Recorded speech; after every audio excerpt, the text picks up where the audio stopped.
We begin at noon with that breaking news. The start of 2025 marred by tragedy in one of America's most celebratory cities. Yeah, that's right. Tashani and Dan, in 2024, as you mentioned, quite literally left with a bang in the form of those late night thunderstorms.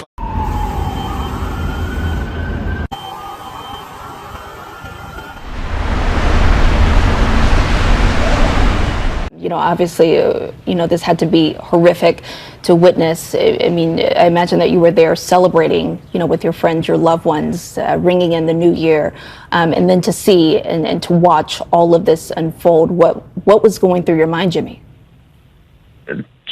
Shock. Like it looked like something out of a movie. We're also following breaking news out of Las Vegas, where police and fire officials are now investigating a fire and explosion at Trump Las Vegas. They say it happened in a car that a driver pulled into a valet area there, and the vehicle exploded. Our Justice reporter Alex Mellon has the latest on that. Alex, what are they now saying about what happened here in Vegas?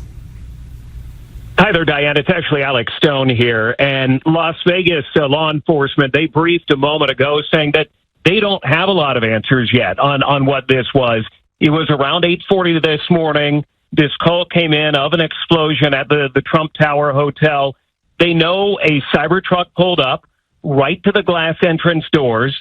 Smoke started coming from the vehicle, and then it exploded. Now, they don't know if this was intentional. They don't know if it was something wrong with the vehicle. So we continue to cover a vehicle ramming attack that has occurred on Bourbon Street in New Orleans. We just got a statement from President-elect Trump on the New Orleans attack. He says, quote, "When I said that the criminals coming in are far worse than the criminals we have in our country, that statement was constantly refuted by Democrats and the fake news media, but it turned out to be true. The crime rate in our country is at a level that nobody has ever seen before. Our hearts are with all of the innocent victims and their loved ones, including the brave officers of the New Orleans Police Department.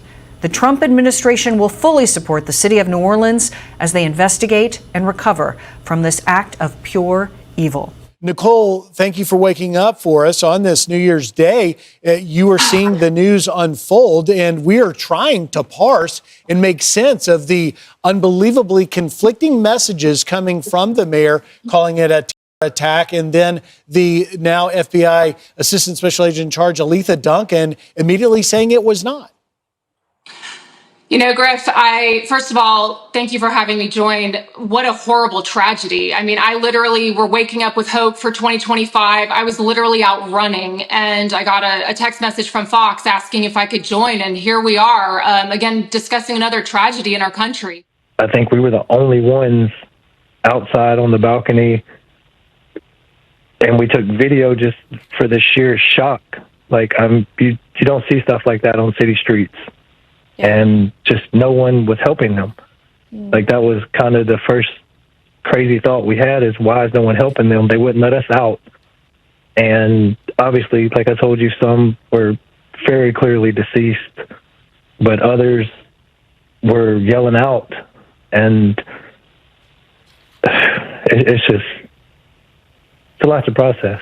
Yeah. And I can hear that shock in your voice. So many questions now, including part of what Jimmy told me earlier also was that the normal steel, he called them barricades, that are normally up during an event like this, he says weren't up. Another eyewitness who was there told me the same thing. He used the word bollards, but said that the bollards that are normally up were not, that he didn't see any kind of barricade there. The profile of the man who carried out this attack at this time.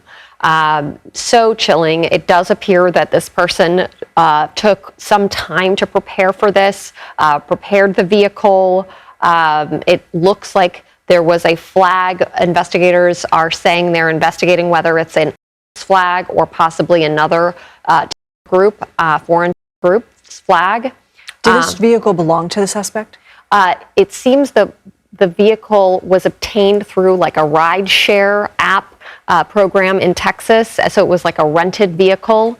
So that's what we know at this time, not necessarily belonging to Din Jabbar, but that the vehicle was rented in Texas and then driven to New Orleans to carry out this attack.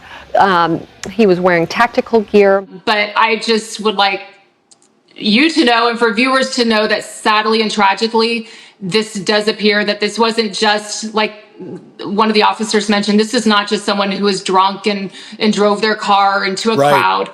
This does appear to be quite intentional, probably very well planned out, probably didn't just come up with this idea today, probably planned this out several days in advance, maybe more. This is a hot spot. This is where people celebrate. And we know that those that commit terrorist acts, their goal is to create total chaos, havoc, fear, death, and destruction. And there are people that want to see us be hurt. This was a very planned out, well orchestrated event.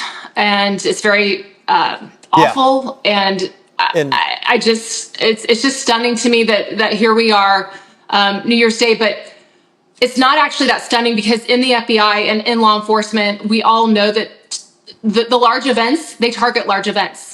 Because there are a lot of people and they want to hurt as many people as possible. So again, it's not totally shocking, but that's where we're at. And not even thunderstorms could put a damper on celebrations last night as the ball dropped to lead us into the new year. That's right. An estimated 1 million people gathered in Times Square to say goodbye to 2024 and hello to 2025. Let's get right to Good Day's Robert Moses. He is live in Times Square. Robert, 1 million in Times Square, but more than 1 billion actually tuned in worldwide to see that ball drop. Yeah, that's right. Tashani and Dan, in 2024, as you mentioned, quite literally left with a bang in the form of those late night thunderstorms. But they did not deter the million or so umbrella-less people gathered here in Times Square. This is how it looked and sounded as we rang in a new year.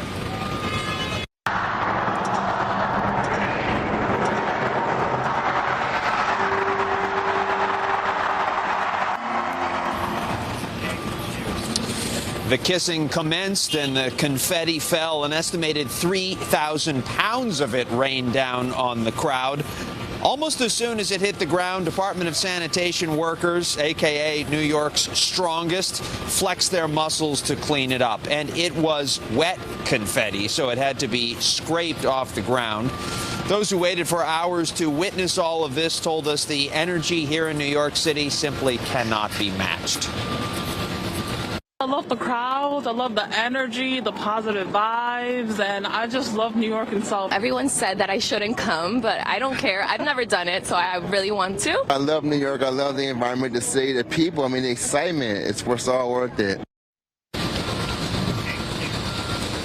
So we've still seen some people milling about here in Times Square, taking some last pictures and perhaps stumbling home to get some rest after a long night. Coming up later on this morning, we'll speak to the Department of Sanitation about this cleanup effort here, and indeed it is still underway here. The street sweepers, you can probably hear behind me, have been going up and down the streets and the avenues, scraping off the leftover confetti. But all in all, it looks pretty good considering that 1.5 tons of it fell just a few hours ago.